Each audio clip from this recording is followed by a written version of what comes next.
Hi, my name is Sam Rhodes. I'm a forester with the Texas A&M Forest Service. Today we're at the Leach Teaching Gardens at Texas A&M University. And I'm hoping to take you through the gardens today to teach you about some of the native tree species you can find both here in the Brazos Valley and throughout the post-Oak Savannah region of Texas. Before we get started, I want to talk to you a little about what is forestry and what do I as a forester do. So forestry is the art and science of studying and taking care of forest ecosystems. Therefore, I as a forester take care of such ecosystems and help make decisions for them, and also manage the interactions between humans and forests. It's important for us to be able to identify trees because that's the first step in taking care of them. We have to know how to identify and be able to know what that specific tree needs, because every tree, like every person, has very specific needs. As you'll learn throughout the day, forests provide many different benefits from us, both psychological, mental, physical, and emotional health. For that reason, forests are good, especially during this time when we might find ourselves at home and not much to do. We can get outside and still be in our forests here in the city. So come with me to the Leach Teaching Gardens and let's learn more about forests. The first tree I want to discuss with you today is a tree called weesash, or otherwise known as sweet acacia. Weesash is very unique for its leaves are what we call bipinnately compound. So think of the main leaf stalk, it has a leaflet, and then smaller leaves that come off of it.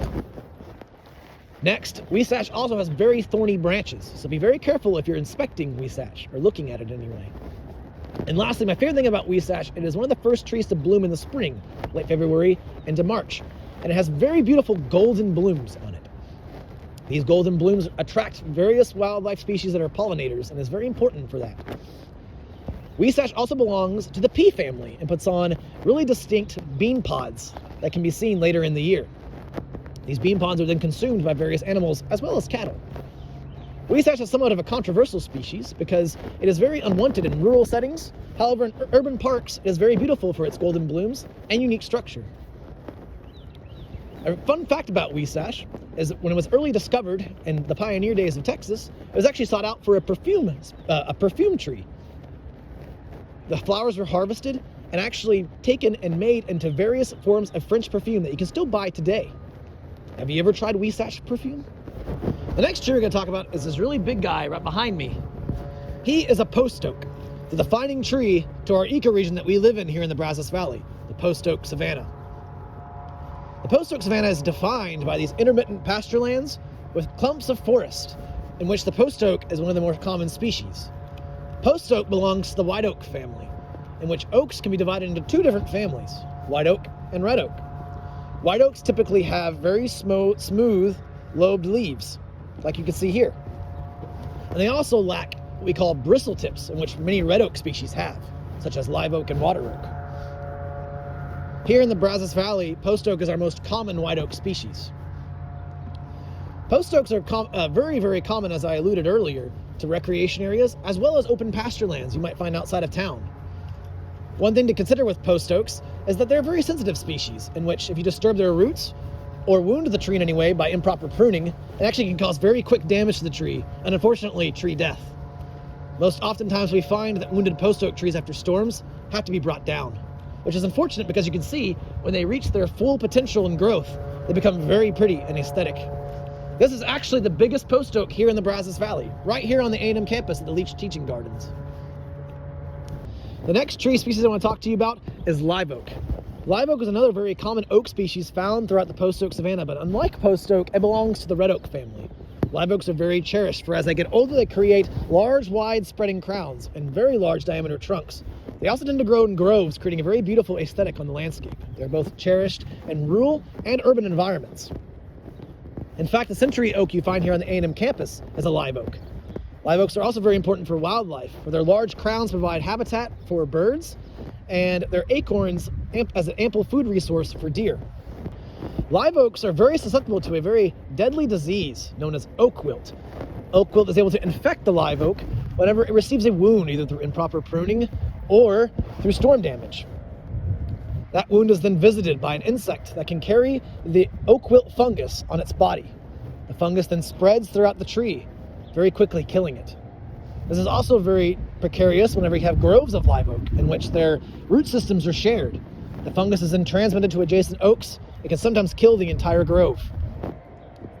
Oak wilt becomes then very difficult for us foresters to manage and mitigate. Oak wilt tends to affect mostly red oak species, such as live oak. However, all oaks in the end are susceptible to oak wilt. One thing you can do now to help prevent oak wilt is forego pruning between the month of February and into July. The fungus does not do well during extreme heat and cold, and so keeping your pruning between those two windows is a good time to mitigate the effects of the fungus. If you suspect you have oak wilt, contact Texas AgriLife Extension or Texas A&M Forest Service, or visit texasoakwilt.org. Our next tree is found here in the Norman pecan bottom. You guessed it, it's pecan, which is the state tree of Texas. Pecan is easily identified by its compound leaf, and when crushed up, has a very aromatic smell to it. It also, when it grows larger, has a very platy and shaggy looking bark. Pecan is typically found throughout the Brazos Valley and wetter areas along stream sides or riverbeds. When they grow larger, pecans are also very important in urban environments, where they provide shade and stormwater mitigation and runoff control. Pecans are also very famous for, you guessed it, their very distinct nut that they put on. That nut is very important for both humans and wildlife. Wildlife enjoy it because it's an important source of protein out in the wild, and we humans enjoy it as various, when crushed up, it becomes a topping, or it's baked into various desserts and other goods, or just eaten raw. For that reason, pecan's also a very important agricultural species. This grove is assisting A&M in research, in which A&M has been the central hub for pecan research since 1904. We can't talk about Texas forestry without talking about Lavallee Pine, our last tree for today. Lavallee Pine is more commonly found throughout parts of East Texas and the Piney Woods region, which is found east of here, but can still be found throughout parts of the post-Oak Savannah and the Brazos Valley. In fact, you might be familiar with the Lost Pines region centered around Bastrop, Texas. This ecosystem was heavily damaged by the 2011 wildfires and drought of that year. But the pines we find here in the Leach Teaching Gardens were actually of the same genetic stock that were used for replanting much of the pines you'll find now, and that are regrowing around the parks and areas of Bastrop today. Wobbly Pine is also very commonly used as a timber production species throughout East Texas and throughout the Southeast United States. It produces anything from dimensional lumber to pulp for paper that you use every day. It provides habitat for various animals such as woodpeckers, as well as a food source to various other mammals through its seeds. For us, it provides shade, as well as a beautiful aesthetic when you're walking through deep pine forests.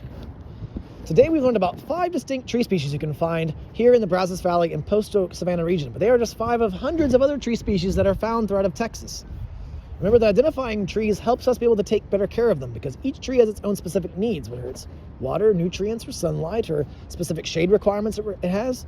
Take more time to learn more about your trees that grow around your local area so you know how to better take care of them.